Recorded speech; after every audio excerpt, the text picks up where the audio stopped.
So we were discussing what is adult education. इसकी definition सब लोग लिख लीजिए. Adult education is a process where adults who are no longer in school or do not attend school on a regular or full-time basis or school dropouts undertake sequential and organized educational activities on various subjects such as health and family welfare, agriculture, animal husbandry, etc. तो हमने last class में भी discuss किया था कि जिन rural areas में हम extension programme देने जा रहे हैं, अक्सर हमें जिन लोगों में अवेयरनेस देनी है, जिन्हें सिखाना है, जिन्हें बताना है, वो जो हमारा टारगेट ग्रुप है वो अडल्ट जनरली अडल्ट रहती है. और सिंस रूरल एरियाज में ऐसे बहुत सारे केसेस होते हैं जिनकी एजुकेशन या तो पूरी नहीं हुई, या तो एजुकेशन उन्हें मिली ही नहीं है, या कभी गए हैं उतना रेगुलरली नहीं गए हैं, तो उनकी जो बेसिक कई बार लिटरेसी रहती है वो भी नहीं रहती, और उतनी उन्हें अवेयरनेस भी नहीं रहती. तब उन्हें हम जब कोई चीज सिखाना चाहते हैं, बताना चाहते हैं, तो ये महत्वपूर्ण हो जाता है कि पहले उनको हम बेसिक एजुकेशन दें और इस मतलब इतना मिनिमम नॉलेज और अवेयरनेस दे दें ताकि जिस चीज के लिए हम गए हैं, प्रोग्राम को हम रन करने जा रहे हैं, उसको हम उन्हें समझा पाए, उससे रिलेटेड अवेयरनेस हम उन्हें दे पाए. तो adult education is a process. ये एक प्रक्रिया है जिसके द्वारा जो भी अडल्ट है, जो कभी स्कूल नहीं गया या स्कूल गया है पर उतना रेगुलरली नहीं गया है, फुल टाइम पे बेसिस पे नहीं गया है, और या स्कूल से निकाल दिया गया है, तो उन्हें जब हम थोड़ा सा एक ऑर्गेनाइज तरीके से एजुकेशनल एक्टिविटीज कराते हैं, बेसिक जो लिटरेसी है वो उन्हें हम पढ़ा दें, सिखा दें ऑन वेरियस सब्जेक्ट्स, डिफरेंट चीजों पे, है ना. जैसे इसमें हेल्थ और फैमिली वेलफेयर है. हमने डिस्कस किया कि गांव के जो लोग हैं वो स्वास्थ्य के प्रति बहुत सारी चीजों में, जैसे अभी हमारे यहाँ जो वैक्सीन के लिए अभियान चल रहा है, सब एनएसएस और एनसीसी के बच्चे क्या कर रहे हैं, रूरल एरियाज में जाकर वैक्सीनेशन के लिए उनको जो है अवेयर कर रहे हैं, है ना. जो भी हमारे आसपास के गांव है, जो हमारी यूनिवर्सिटी ने गोद लिया है, तो इसकी आवश्यकता क्यों पड़ रही है? क्योंकि मे बी हमें, आपको, हम लोग पढ़ते हैं, प्रॉपर डिग्री ले रहे हैं, तो हमें वैक्सीनेशन का अर्थ पता है, उसका इम्पोर्टेंस पता है, पर जो हमारी रूरल पॉपुलेशन है उसे नहीं पता कि इससे क्या होगा या ये क्यों जरूरी है हमारे लिए. तो उनको जाकर बताना, समझाना, that becomes necessary. तो हेल्थ से रिलेटेड, फैमिली वेलफेयर से रिलेटेड इंफॉर्मेशन हम उनको पढ़ा सकते हैं, बता सकते हैं, एग्रीकल्चर से रिलेटेड और एनिमल हस्बेंड्री, पशुपालन से. तो इन सभी ये जो वेरियस सब्जेक्ट्स है, इश्यूज है, इनसे रिलेटेड जब हम उनको एजुकेट कराते हैं, एजुकेशनल एक्टिविटीज कराते हैं, जिससे उनकी इंफॉर्मेशन और नॉलेज अवेयरनेस जो है वो इंक्रीज हो, तो that all comes under adult education. This is intended to bringing about changes in knowledge, attitude and skill. और ये जो अडल्ट एजुकेशन है, इसका पर्पस क्या होता है? डिग्री देना नहीं है, है ना. हम उन्हें हाई स्कूल इंटर डिग्री या ग्रेजुएट की डिग्री नहीं देंगे पढ़ाकर कि एग्जाम कंडक्ट करेंगे, इस तरह का कुछ भी नहीं है.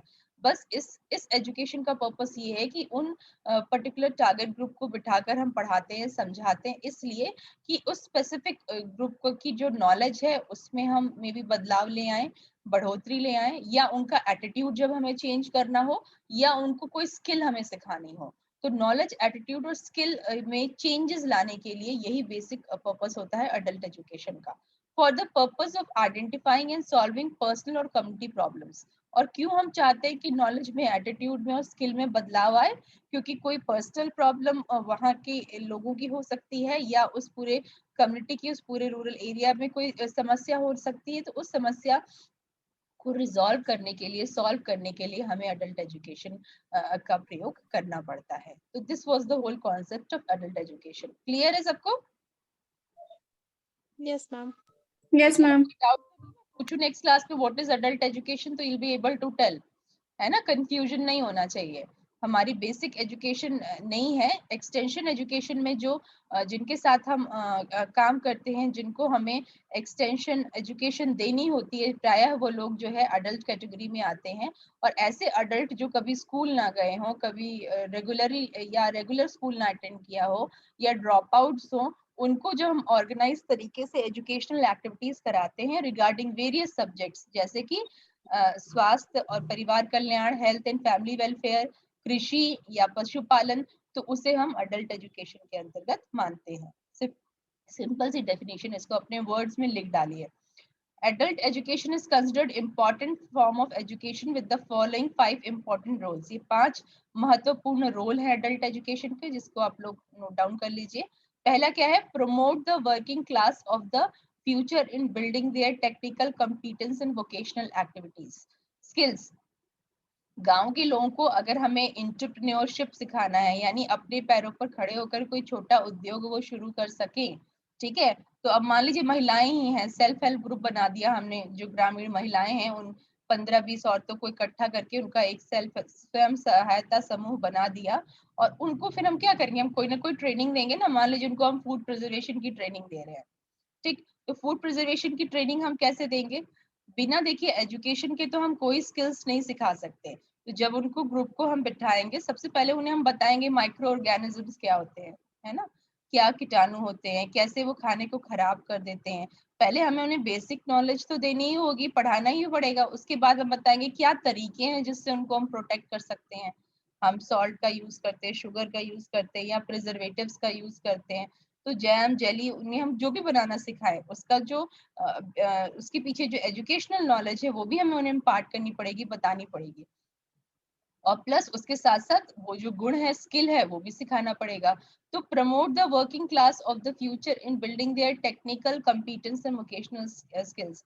रूरल एरियाज में जो वर्किंग क्लास है, जिसको हम प्रिपेयर कर रहे हैं फ्यूचर के लिए, भविष्य के लिए, उनको टेक्निकल कंपिटेंस और वोकेशनल स्किल्स सिखाने के लिए जो है हमें एडल्ट एजुकेशन का प्रयोग करना पड़ता है. Create a climate of tolerance and mutual appreciation.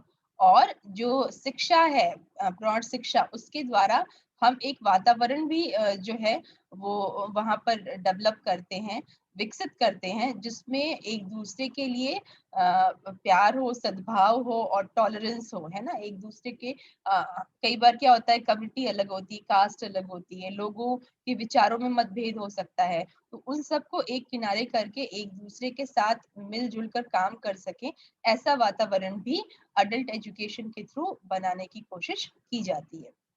और एक दूसरे को अप्रिशिएट करें, एनकरेज करें, ताकि सब मोटिवेट होकर उस कार्य को अच्छे से कर सकें. Strengthening the possibility of sustainable lifestyle. Strengthening the possibility of sustainable lifestyle, ये शब्द हम पहले भी आपसे डिस्कस कर चुके हैं. सस्टेनेबल क्या होता है? What is sustainable lifestyle? Lifestyle आपको पता है, जीवन जीने का तरीका, ठीक है, that is lifestyle. And what is sustainable? किसे याद है? यस, ट्राई करिए कोई. सस्टेनेबल क्या होता है?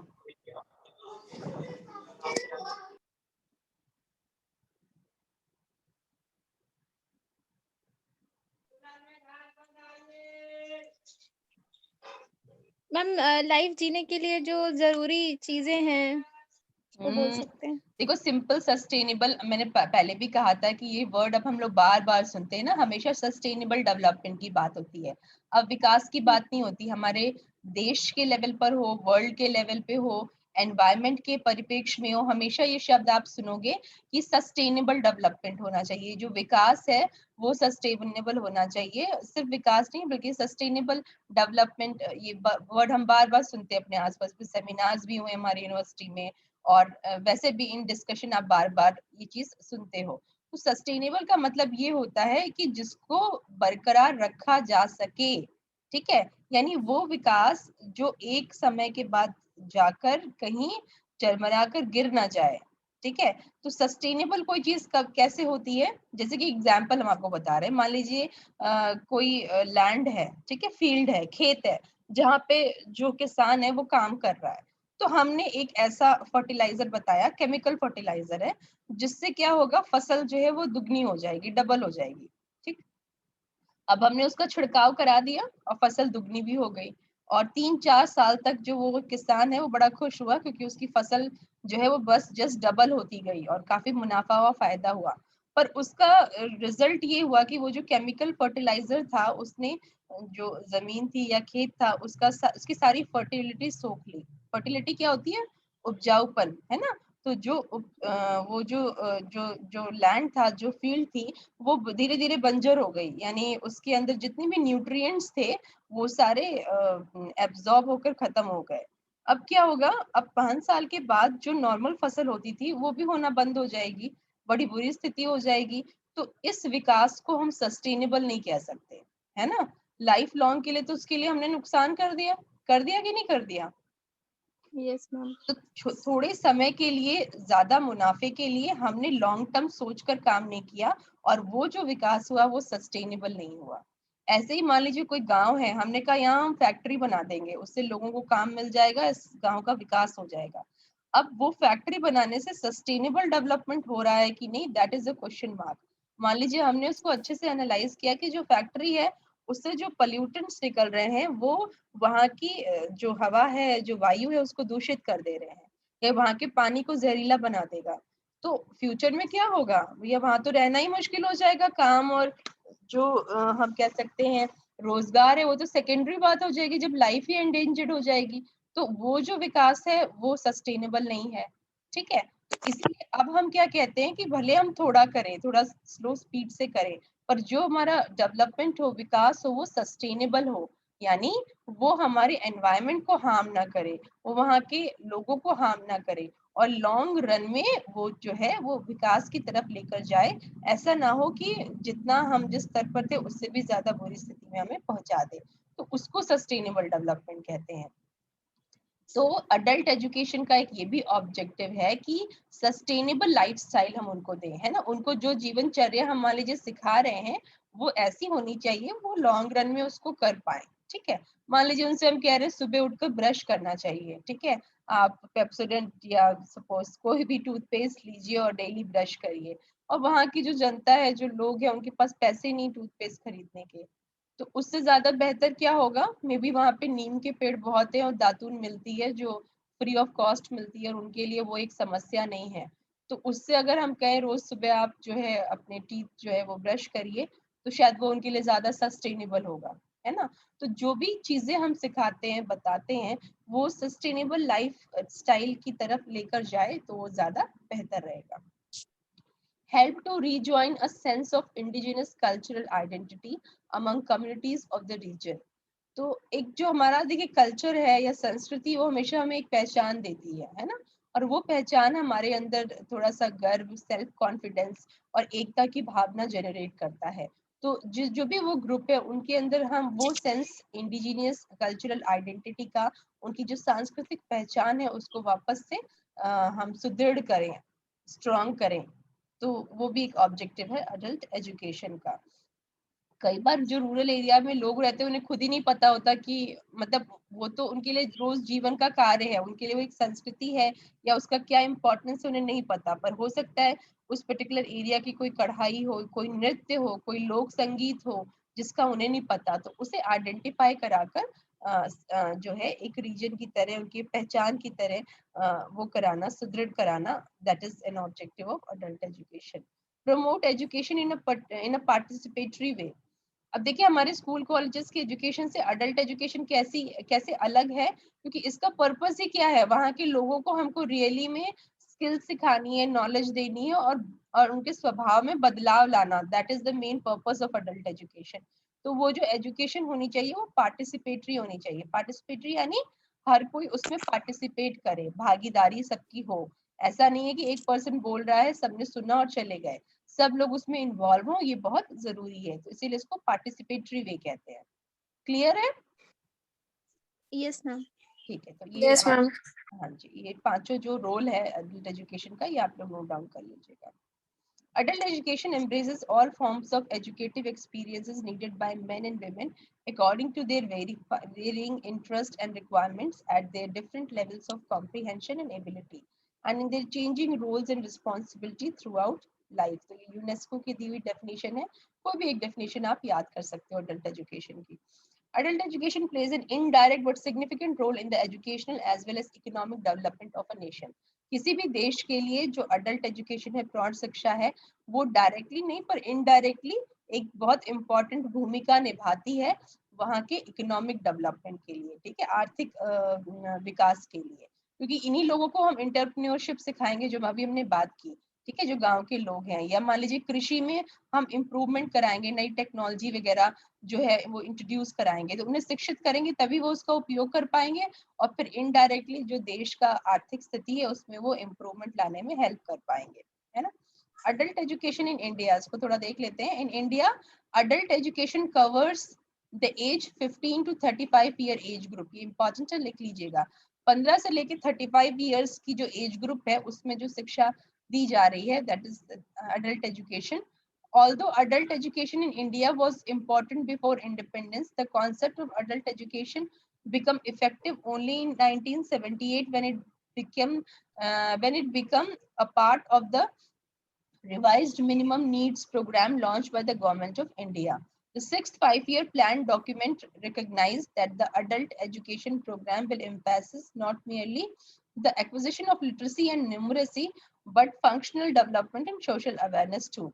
तो जो 6th 5-year plan था भारत सरकार का, उसमें ये निर्णय हुआ कि जो अडल्ट एजुकेशन है उसमें खाली मतलब ABCD जो अक्षरों का ज्ञान है, क ख ग या नंबर्स मैथ्स का सिर्फ ये बेसिक लिटरेसी नहीं सिखाई जाएगी, बल्कि इसके साथ साथ फंक्शनल डेवलपमेंट और सामाजिक जो है अवेयरनेस के लिए, जागरूकता के लिए भी उसमें कंपोनेंट्स होंगे. Therefore, the program includes beside literacy an appropriate mix suited to the needs of individuals of themes such as general education.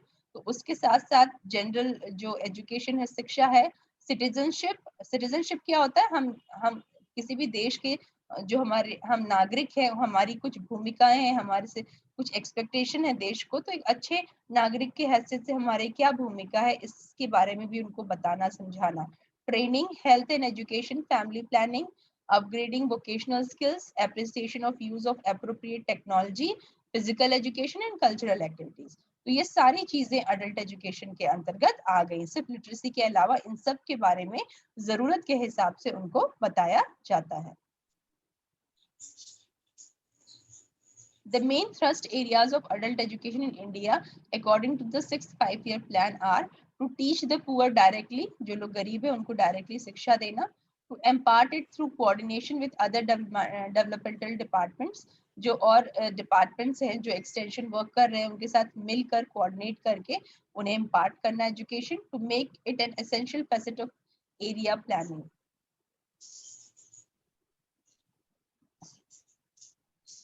अब जिन लोगों को हम सिखाने जा रहे हैं, यानी अडल्ट लर्नर्स, जो हमारे लोग हैं जिनके साथ हमें लर्निंग करानी है, उनकी कुछ कैरेक्टरिस्टिक्स होती है जो हमें पता होनी चाहिए. ठीक है, वो पता होने से क्या होता है, उनके अगर गुण हमें पता है तो उन्हें सिखाना हमारे लिए थोड़ा सा आसान हो जाता है, हम उसको बेहतर कर पाते हैं. तो adult learners are voluntary learners. जो अडल्ट लर्नर्स होंगे उनको हमें जबरदस्ती नहीं सिखाना है, स्वेच्छा से सीखने के लिए बैठेंगे, है ना. उन्हें पता है कि यहाँ पे ये लोग सिखाने के लिए आए हैं और हमें अगर इच्छा है वो गुण सीखने का, स्किल सीखने का, तो फिर वो वहां पर आकर बैठेंगे. Their age group and level of knowledge, attitude, abilities vary from one another. दूसरी समस्या ये रहेगी कि वहां पे जो पूरा ग्रुप बैठा है सब एक जैसे नहीं होंगे, है ना. मान लीजिए हम छोटी क्लास में, नर्सरी क्लास में बैठे तो सारे बच्चों को हमें जो चीज सिखानी है, हमको पता है सबकी जो नॉलेज है वो इतनी है. मान लीजिए सबको लाइन खींचनी आती है, अब उसके आगे अक्षर का शेप कैसे देना है ये मुझे सिखाना है, तो सबका नॉलेज लेवल सेम है. अब पूरी क्लास को उसके अकॉर्डिंग नेक्स्ट स्टेप हम सिखाने जा रहे हैं. पर अडल्ट जो एजुकेशन में ग्रुप बैठा है उसमें क्या होगा, मान लीजिए कोई कभी स्कूल ही नहीं गया है, कोई 5वीं तक पढ़ा है, ठीक है, कोई पढ़ा नहीं है, स्कूल कभी नहीं गया है, पर घर पे उसने थोड़ा बहुत सीख साख के उसको थोड़ा बहुत आता है, किसी को कुछ नहीं आता. तो सबका लेवल अलग होगा, नॉलेज का भी, एटीट्यूड का भी और एबिलिटी का भी. Adult learners have varied interests, prejudices, values, habits and different levels of emotional maturity. हमने पहले भी डिस्कस किया था, बच्चे क्या होते हैं, हर चीज पहली बार सीख रहे होते हैं, पर जब हम वयस्कों की बात करते हैं तो उनके अंदर पहले से ही कुछ रुचियां होंगी, पहले से ही कुछ प्रेजुडाइजेस हो सकता है, किसी के अगेंस्ट कोई फीलिंग हो, उनका मूल्य जो उनके जीवन में मूल्य है या वैल्यू सिस्टम है वो ऑलरेडी वो बना चुके हैं. उनकी हैबिट्स यानी जो व्यवहार है वो ऑलरेडी एक क्या कहते हैं बन चुका है, जिसको बदलना आसान नहीं होगा. And different levels of emotional maturity, और उनका जो भावनात्मक विकास है वो भी अलग अलग हो सकता है, उसमें अंतर हो सकता है. तो ये सारे डिफरेंसेस हमको मिलते हैं ग्रुप में. Adult learners require more time to practice new skills. उन्हें ज्यादा समय चाहिए नई स्किल सीखने के लिए. देखिए, उन्हें जो ऑलरेडी आता है वो तो फटाफट सीखेंगे और बेहतर कर लेंगे, पर कोई नई चीज सिखाने में ज्यादा समय लगेगा. They have various responsibilities and so usually have less time to learn. अब क्योंकि वो अडल्ट है तो उनके ऊपर ऑलरेडी बहुत सारी जिम्मेदारी होंगी, किसी की हो सकती है, घर की हो सकती है। मान लीजिए औरतों को आप सिखा रहे हो तो अपने घर के सारे काम, रेस्पॉन्सिबिलिटी सब करके थोड़ा सा समय निकाल कर आएंगे 1-2 घंटे के लिए, तो समय की हमेशा उनके पास जो है कमी रहती है। They prefer to learn by participation. ऐसे लोग जो अडल्ट एजुकेशन में जो हमारे पार्टिसिपेंट्स होते हैं वो जनरली एक दूसरे के साथ मिलकर भागीदारी से सीखना ज्यादा पसंद करते हैं, है ना। वो एक काम की तरह नहीं होना चाहिए, बल्कि आपस में घुल मिलकर अगर सहयोग के साथ होगा, डिस्कशन के फॉर्म में होगा, तो वो ज्यादा अच्छे से उसको लर्न करते हैं और उन्हें इंटरेस्ट भी आता है। adult learners have their own self esteem and ego, उनका अपना ही self esteem और ego होता है। adult evaluate learning in terms of results and their utility in their life situations, और उनके लिए क्या है, आप जो भी सिखा रहे हो उससे वो ये सीख, वो उनका तुरंत माइंड ये जाएगा कि उस सिखाने से मेरे जीवन पे क्या फर्क पड़ेगा। ठीक है, आप कुछ सिखा रहे हो तो उसका मुझे कोई फायदा होगा कि नहीं होगा, they always relate that. adults have their own strategies and pattern of learning, उनका अपना तरीका होगा सीखने का भी और किसी चीज को समझने का, रिजॉल्व करने का, क्योंकि वो अडल्ट है, उन्होंने अब तक अपना एक पैटर्न बना लिया होगा। adults prefer the learning to be simple, understandable and applicable, और जो हम उन्हें सिखाएं वो सिंपल रहे, समझ में आए और उसका कोई ना कोई एप्लीकेशन हो, यूज हो, तब वो बेहतर सीखेंगे।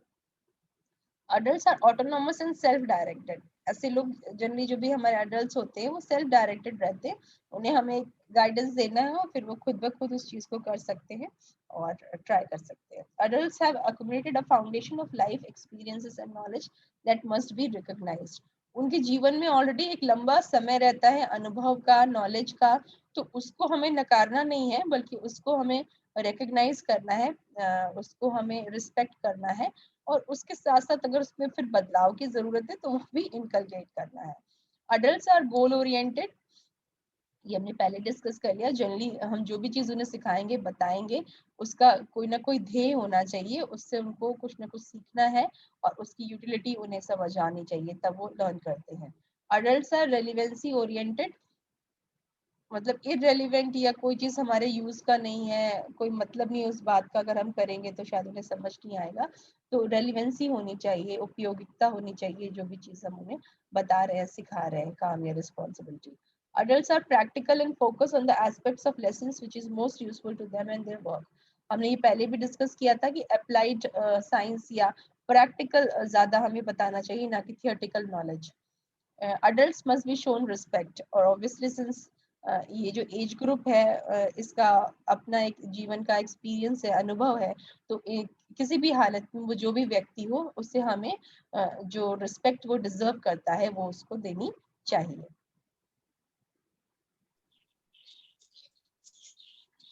अब कुछ एलिमेंट्स हैं अडल्ट लर्निंग के जो महत्वपूर्ण है, जैसे कि adults must be adequately motivated to change their behavior and practice। देखिए सबसे इम्पोर्टेंट बात यही है जो हम बार बार स्ट्रेस देकर कहते हैं कि सबसे महत्वपूर्ण कार्य यही है कि उनको मोटिवेट करना, उनको जागरूक करना, उनको हमें इस बात पर सहमत करना कि बदलाव उनके बिहेवियर और प्रैक्टिसेस में आए, तभी हमारा जो पर्पस है उसका वो सक्सेसफुल होगा। तो change in behaviour and practice which is very important, उसके लिए उन्हें मोटिवेट करना। adults must be clearly taught and be aware about the deficiencies of their present behavior and practices, उनके प्रेजेंट बिहेवियर और उनके प्रैक्टिसेस में चलन में जो भी चीजें वो कर रहे हैं उसमें क्या कमियां हैं, वो उनको बहुत क्लियरली समझाना और बताना, उसके प्रति जागरूक करना। adult must be presented a clear picture of the behavior and practices that they have to adopt, और उन्हें बहुत साफ सुथरे ढंग से क्लियर पिक्चर देना कि कौन से स्वभाव और प्रैक्टिस हम चाह रहे हैं कि वो अडॉप्ट करें, उसमें बदलाव लाएं या उन नई चीजों को वो अडॉप्ट करें। enabling environment must be created for adults to practice the appropriate behavior and practices। जो एनवायरनमेंट है देखिए जहाँ लर्निंग होनी है वो बड़ा महत्वपूर्ण होता है, तो वो एनवायरनमेंट हमने पहले भी डिस्कस किया था अडल्ट एजुकेशन में, वो ऐसा क्रिएट करना है कि उनके बिहेवियर और प्रैक्टिसेस में जो बदलाव हम अपेक्षित है हम उनसे, वो हम आसानी से कर सकें। तो वो जो वातावरण है वो इतना अगर हम कह सकते हैं फ्रेंडली रहेगा, एडजस्टिंग रहेगा, उनके अनुकूल रहेगा, जिसमें वो अपने को कंफर्टेबल समझेंगे, तभी वो बदलाव और जो है बिहेवियर प्रैक्टिस में आएगा। Adult must be getting reinforcement of the correct behaviour, और जब वो सही बिहेवियर को अडॉप्ट करें तो उसके लिए हमें उनको रीइंफोर्समेंट देना चाहिए। आप लोगों ने पढ़ा था ना बिहेवियर थियरी में, क्या होता है रीइंफोर्समेंट, बताइए। हमने बिहेवियर थियरी में पढ़ा है, what is reinforcement? Positive reinforcement, negative reinforcement, याद आया? मैम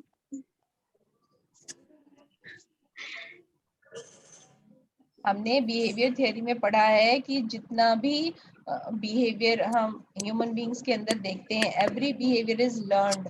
हर बिहेवियर सीखा हुआ है एनवायरनमेंट से, वातावरण से। कोई भी चीज बच्चा जन्मजात लेकर नहीं आता, बल्कि अपने वातावरण से सीखता है। और सीखने के कुछ नियम हमने पढ़े थे रीइंफोर्समेंट में। हमने ये पढ़ा था कि कोई भी स्वभाव, बिहेवियर जब बच्चा करता है और उसके लिए हम उसको एनकरेज करते हैं पॉजिटिव रीइंफोर्समेंट देकर, ठीक है, चाहे उसको हम प्रेज कर दें, उसकी तारीफ कर दें, या उसको हम कोई टॉफी दे दें, कुछ भी, मतलब अगर हम उस चीज को उस बिहेवियर को करने पर या शो करने पर उसको एनकरेज करते हैं, मोटिवेट करते हैं इन डिफरेंट फॉर्म्स, तो उसे हम रीइंफोर्समेंट कहते हैं। और बच्चा उस बिहेवियर को पुनः रिपीट करता है, उसको हम पॉजिटिव रीइंफोर्समेंट कहते हैं। और नेगेटिव अगर हम उस पे शो करते हैं तो उसको नहीं रिपीट करता। तो अडल्ट लर्निंग में भी हमें क्या करना है, अगर जो बदलाव हम चाह रहे हैं स्वभाव में वो कोई शो करता है तो उसे हमें रीइंफोर्समेंट करना चाहिए, ताकि वो व्यक्ति उस बिहेवियर को दोबारा से रिपीट करे।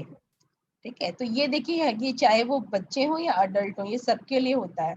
हर किसी को कोई अच्छा कदम पे उठाता है और उसको आप अप्रिशिएट करिए, एक्नॉलेज करिए, तो व्यक्ति खुश होता है, उसको फिर से रिपीट करने की भावना उसके अंदर आती है।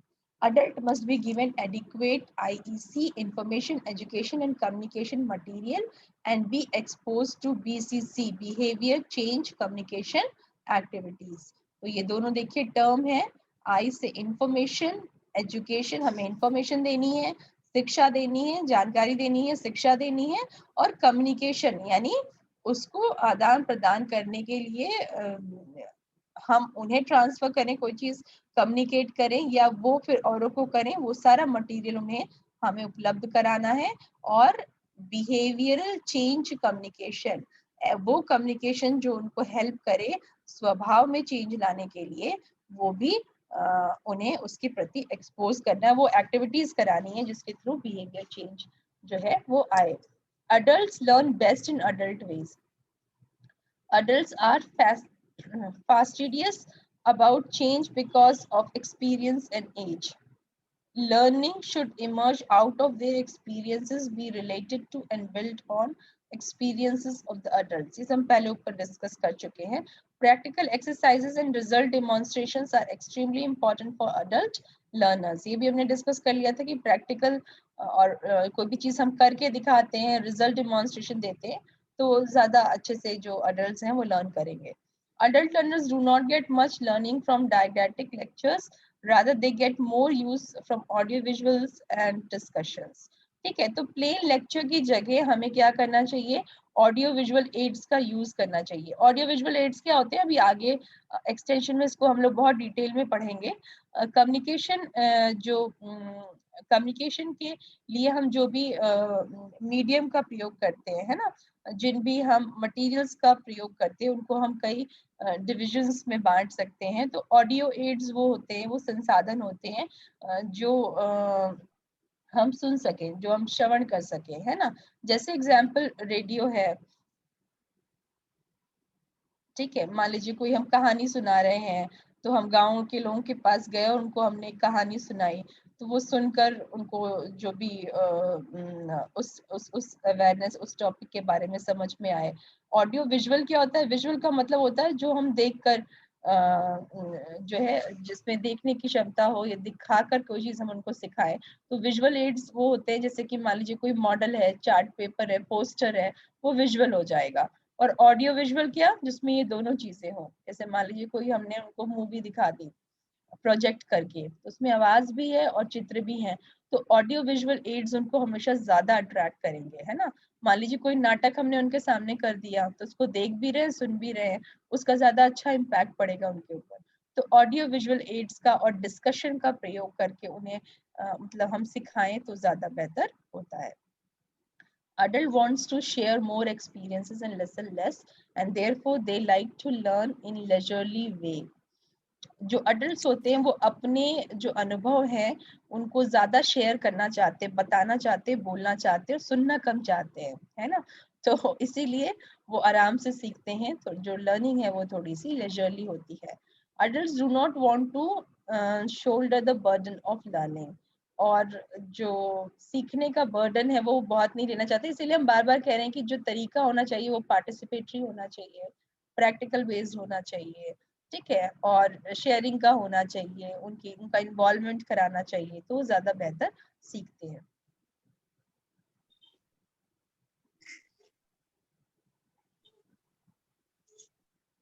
ये 4 इम्पोर्टेंट हम कह सकते हैं जो है क्रिटिकल एलिमेंट्स है लर्निंग के लिए। मोटिवेशन हमने डिस्कस कर दिया कि जब तक हम उन्हें मोटिवेट नहीं करेंगे वो लर्निंग के लिए अपनी इच्छा से, इंटरेस्ट से बैठेंगे नहीं। तो मोटिवेट करना जो अडल्ट्स हैं लर्निंग के लिए वो बहुत आवश्यक है। रीइंफोर्समेंट भी हमने डिस्कस कर लिया। अगर कोई किसी भी अडल्ट के अंदर हमको वो दिखता है कि बिहेवियर चेंज आ रहा है, चाहे नॉलेज में, एटीट्यूड में या प्रैक्टिस में, तो हमको तुरंत उसको पॉजिटिव रीइंफोर्समेंट देना चाहिए। हम सबके सामने तारीफ करें, अप्रिशिएट करें, उसको आइडेंटिफाई करें, रिकॉग्नाइज करें, या किसी भी फॉर्म में हमको उसको अप्रिशिएट करना चाहिए। तो वो पॉजिटिवली रीइंफोर्स होगा, उसको दोबारा वो रिपीट करेगा, और उसको देख कर कि उसको हम एक्नॉलेज कर रहे हैं, बाकी लोग भी उसे कॉपी करने की कोशिश करेंगे। रिटेंशन, अब जो क्या होता है, कई बार क्या होता है कि मोटिवेट होकर या जोश में आकर लोग बदलाव उनके अंदर हम देख लेते हैं कि बदलाव हो गया, पर वो बदलाव कुछ समय का होता है, परमानेंट नहीं होता, ठीक है। हमारे सामने तो सबने वो बिहेवियर, मान लीजिए हम सफाई के लिए सबको जागरूक कर रहे हैं, ठीक है, एक हफ्ता हमने मुहिम चलाई, तो अब हम एज अ टीचर हम जा रहे हैं, तो क्लास में बच्चे जो हैं डस्टबिन में डाल रहे हैं कूड़ा, अपना क्लासरूम साफ रख रहे हैं, ध्यान रख रहे हैं, बिकॉज वो प्रोग्राम चल रहा है, हर टीचर विजिलेंट है, देख रहा है। पर जैसे ही वो ड्यूरेशन खत्म हुआ एक हफ्ता, फिर सबने वापस अपना बैक बिहेवियर दिखाना शुरू कर दिया, यानी उन्होंने उस स्वभाव को रिटेन नहीं किया। तो रिटेंशन जरूरी है, जो बदलाव आ रहा है वो मेंटेन रहे, वो जो है कैरी ऑन रहे, वो खत्म ना हो जाए। तो retention is very much necessary. Transference,